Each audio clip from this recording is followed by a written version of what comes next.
de la operación y siempre vas a tener el mismo resultado. ¿Está bien? Y eso tanto para el producto como para la suma.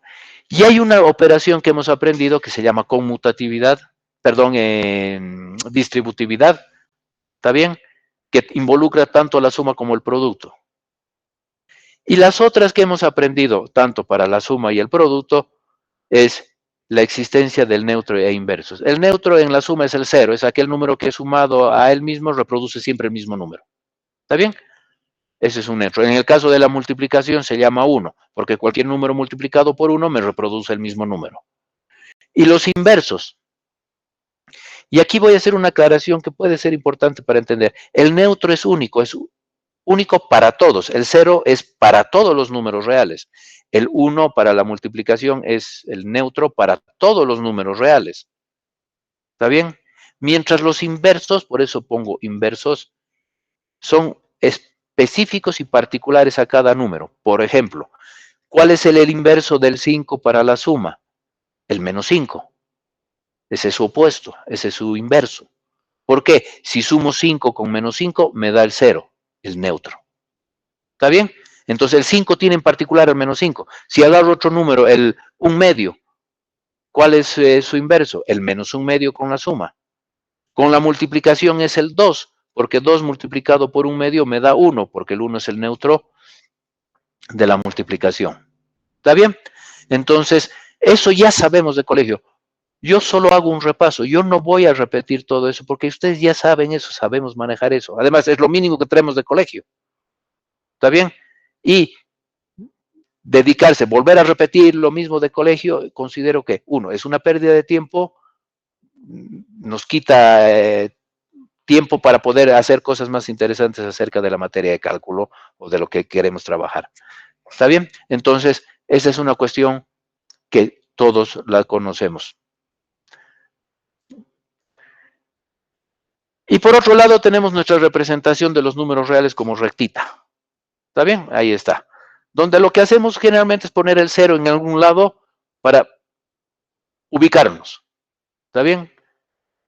Y ya sabemos algunas cosas. Cuando ponemos, ya sabemos, si yo te doy un número, el 7, de alguna manera tú sabes dónde está el 7. Si te digo el 5, tú sabes dónde poner el 5 y lo pones antes del 7. Y comienzas a estructurar algo de forma natural que a veces somos inconscientes. Con esa rectita real ordenamos bien los números reales. Y tú sabes quién es más grande que quién. Sabes dónde están los números positivos, aquellos que denominamos mayores a 0. Sabes dónde están los negativos, aquellos números que los denotamos, dependiendo de la expresión, a veces con un menos, que voy a hablar después, que eso no es muy preciso. Pero sabemos que los negativos están a la izquierda por un convenio del 0, los positivos están a la derecha por convenio del 0, y obviamente sabemos quién es el 0. ¿Está bien? Esa es la forma mental que tenemos de representar a los números reales en nuestra rectita. Cada número real tiene un puntito en esa recta y sabemos cómo identificarlo o cómo sabemos dónde ubicarlo. La otra cosa que hemos aprendido en colegio es a decir cuándo es mayor o menor. Más lo estaba relacionado con lo que hablé hace un rato de la recta real, ¿no?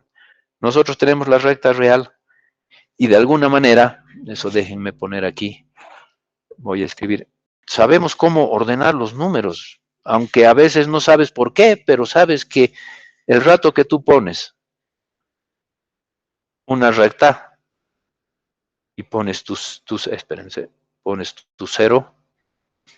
Si yo te digo 3.4, tú de alguna forma, aquí está el 3.4. Es un número real. Si te digo 5, tú lo vas a poner aquí. Y ya de hecho tu mente está diciendo, ¿por qué has puesto a la derecha del 3.4? Y es interesante, tu cabeza no ha pensado, simplemente ha actuado, porque el 5 es más grande que el 3.4. O el 3.4 es más chico que el 5. Y además, como está al lado derecho del 0, son números positivos. Si agarro y te digo pon menos raíz de 2, entonces tú vas a poner aquí el menos raíz de 2. Y si te digo pon el menos 1, tú vas a poner el menos 1 aquí. Y de la misma manera tu cabeza sabe cómo ordenar. Y fíjense que es un acto reflejo más que un acto consciente y meditado de, a veces necesitamos pensar un poco porque el raíz de 2 lo vas a convertir en 1 punto bla bla. Entonces ahí te vas a dar cuenta que el menos 1 es más grande. Entonces, tenemos una idea de ordenar. Y esta es una propiedad fundamental que tiene el conjunto de los números reales. Es totalmente ordenado. Quiere decir que cualquier elemento, cualesquiera dos números que yo me dé, siempre uno de ellos va a ser mayor o menor al otro. ¿Está bien? Entonces son ideas. Como les digo, estoy haciendo un repaso de lo que ya conocemos. Lo interesante y la parte que resalto aquí es la definición del mayor que o el menor que es algo que no he visto mucho que se trabaje en el colegio. Pero la idea de cómo sé que el 5 es más grande que el 3, la verdad, uno cuando se pregunta dice, ¿por qué el 5 es más grande que el 3? Y no tienes una respuesta muy clara o precisa, salvo conozcas lo que está ahí, lo que he remarcado en rojito. Pero sabes representar en la recta, pones al 5 y al 3, el 5 a la derecha del 3, porque el 5 es más grande que el 3 o el 3 es más chico que el 5. Y bueno, aquí aparece la definición. Dice que un número real A es mayor que otro número real B. ¿Está bien? Sí y solo si la diferencia del primero con el segundo, esta es la diferencia del primero con el segundo, es un número real positivo. Esto es interesante porque ahora, si tú dices que el 5 es más grande que el 7, entonces yo te voy a decir, ¿por qué? Por lo siguiente, si agarro el 7 y le resto el 5, me queda 2 y el 2 es positivo. Y esa es la definición. ¿Está bien? Entonces, aquí está. Voy a repetir. A es mayor a B, sí y solo sí. ¿La diferencia de quién? No, aquí hay un error, perdón. No, es menor. Mayor que, menor que. No, está bien. Si el primero menos el segundo es positivo. ¿Está bien? Y aquí, por ejemplo, yo cometí un error. Qué bueno que cometió ese error, porque aquí me está diciendo que el 5 es mayor a 7. Y eso es mentira. ¿Por qué? Porque si el 5 fuera mayor al 7, eso me ayuda a ejemplificar eso. ¿Qué significaría? Que el primero, que es 5, menos el segundo, que es 7, debería ser positivo y en realidad es negativo. Al ser negativo, quiere decir que el 5 no puede ser más grande que el 7. Entonces, lo correcto es que el 7 sea mayor al 5, porque ahora sí tiene sentido. Si agarro el primero y le resto el segundo, me da 2, y el 2 es positivo. Y como es positivo, entonces el 7 es más grande que el 5. Eso es matemáticamente hablando, cómo sabemos que un número es más grande que el otro. ¿Está bien? Eso les cuento porque ahí comienzo a introducir la idea de desigualdad, que a muchos no saben qué entender, o cómo entender, cómo manipular. Tiene su complicación si no la explicas bien. Entonces, aquí ya este es un punto de partida para entender una desigualdad. Entonces tú dices, ¿qué es mayor? Cuando vea mayor voy a entender que la parte derecha restada a la parte izquierda tiene que ser positiva. Una idea de cómo manejar y comenzar a entender esta idea de desigualdad. Vamos a ver más adelante otras cosas, obviamente estamos introduciendo. ¿Está bien? Y hay una serie de lo mismo para el menor. Para cuando es menor, ¿qué hago? Le doy la vuelta a este. ¿Está bien? Un número es mayor a otros. ¿Cuándo es menor? Si le doy la vuelta al mayor. ¿Está bien? Y esa es la idea que... No me voy a meter más en esto, simplemente quiero mostrar esto porque es importante entender cómo sabemos ordenar en nuestra cabeza. Y ahí que hay una justificación, un hecho matemático, una definición que me dice, sí, en efecto, lo que tú piensas bien cuando pones en la recta real está bien. ¿Por qué? Porque aquí está la definición de cómo se calcula cuando un número es mayor que otro. ¿Está bien? También aprendimos a manejar e interpretar expresiones que involucran los símbolos mayor, menor, mayor igual, menor igual. ¿Qué quiere decir? Que el número va a ser mayor o igual a la expresión que está a la derecha y viceversa. Por ejemplo, x mayor a es estricto, son todos los mayores a a. Mientras el x mayor igual a me da la posibilidad de dos cosas. Que x sea mayor a o que x sea igual a a. ¿Está bien? Yo sé que saben eso manejar bien, simplemente tengo que dejar claro establecidas algunas cuestiones. Y lo mismo con el menor. ¿Está bien? Y podemos construir expresiones como estas. Un número que sea menor a un número a, pero al mismo tiempo sea mayor a b. Expresiones que hemos aprendido a leer y a trabajar. Y las variantes que pueden ocurrir con ellos. Después más adelante voy a definir eso como intervalos.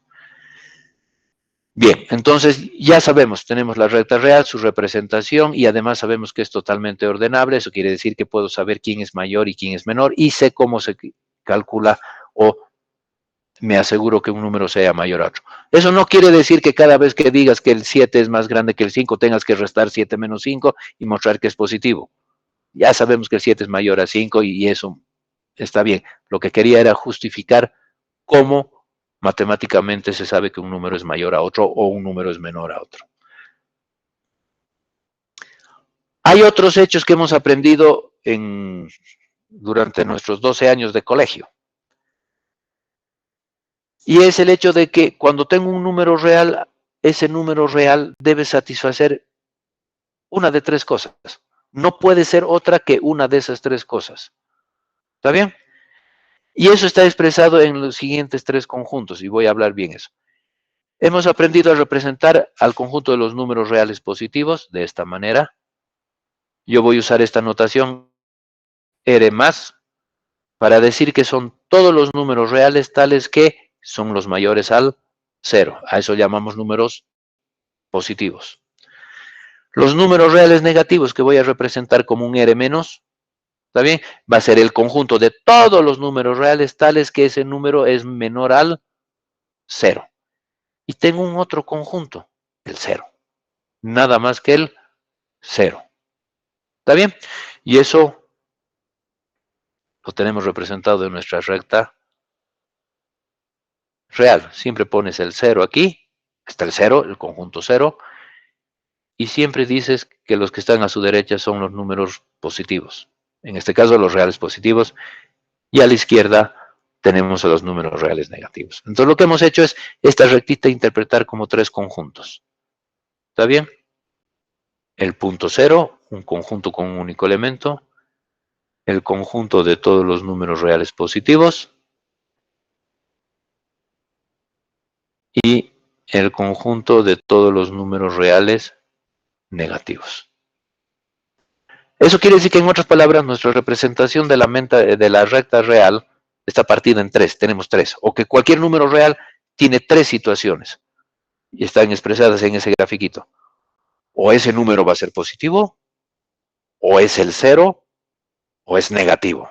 No hay más. Y ese es un hecho fundamental que simplifica mucho la vida. Y se llama la ley de la tricotonomía. ¿Está bien? Seguramente la han visto en colegio con ese nombre o simplemente sí. Que dice lo siguiente, que cuando tengo un número real A, tiene una y solo una de las siguientes propiedades. O A es positivo, o A es negativo, o A es el número 0. ¿Está bien? Y esto tiene implicaciones en el álgebra que manejamos en colegio. Las dos primeras, el que A sea positivo o el número sea negativo, me va a llevar a las desigualdades o inecuaciones. Y el hecho de que A es el número 0 me va a llevar a lo que conocemos, bien conocido nombre de las ecuaciones. ¿Está bien? Más adelante voy a hablar también de eso. Y tenemos nuestra representación, lo que grafiqué hace un rato, ya como conjuntos. Los reales positivos, los reales negativos y el mismo 0. ¿Está bien? ¿Y esto qué implicación tiene para que ahora entendamos bien por qué nos metemos? Si yo tengo un número real X y le sumo 5, por ejemplo, sigue siendo un número real. Entonces digo, X más 5 es un número real. Pero nada más, es un número real.